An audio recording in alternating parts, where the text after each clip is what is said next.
তো এখন আমরা এসেছি হরিদ্বারে সংখল। এটা হচ্ছে সতী দেবীর পিতার বাড়ি, বাবার বাড়ি।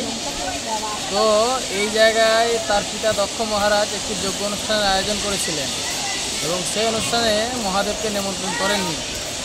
তো মহাদেবের কৈলাসের উপর দিয়ে সমস্ত দেবী দেবতারা আসছেন, তাদের আপন আপন যে কারোর হংস আছে, কারোর গাধা আছে, কারোর ঘোড়া আছে, যার যা বাহন সেই সব বাহনে চেপে আস্তে আস্তে আসছে যে আরে মহাদেব তুমি এখনও যাওনি।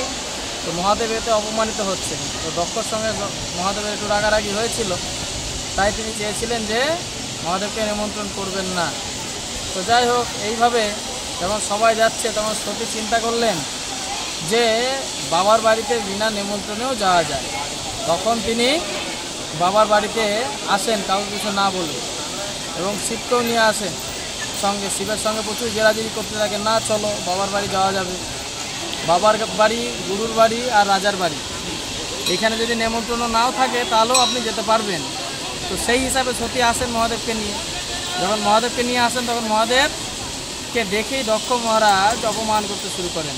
আরে তোমাকে তো যজ্ঞে আমন্ত্রণ করা হয়নি, তুমি কেন এসছো, এইভাবে বলতে থাকেন। তখন সতী চিন্তা করেন আমার পতিদেবের অসম্মান হচ্ছে আমার সামনে, আমি এটা কানে শুনতে পারবো না। সেই বলে তখন সতী আত্মহত্যা করেন। যে যজ্ঞকুণ্ডে যজ্ঞ হচ্ছিল সেই যজ্ঞকুণ্ডে তিনি তখন আত্মহত্যা করেন। তো এইভাবে যে যজ্ঞকুণ্ড, সে দক্ষ যজ্ঞকুণ্ডের দর্শন এখানে আছে, দক্ষেশ্বর মহাদেবের দর্শন এখানে আছে। আর সামনে অপূর্ব সুন্দর গঙ্গাজি ধারা বয়ে চলেছে। তো আপনারা আসুন, এই পবিত্র পাবন স্থান দর্শন করুন। আর দর্শন করুন চারিদিকের স্থান, সুন্দর মন্দির দর্শন করুন। আর অনেক পুরানো সেই বট গাছ, আর হচ্ছে অত্যন্ত সুন্দর দক্ষ যজ্ঞকুণ্ড মন্দির।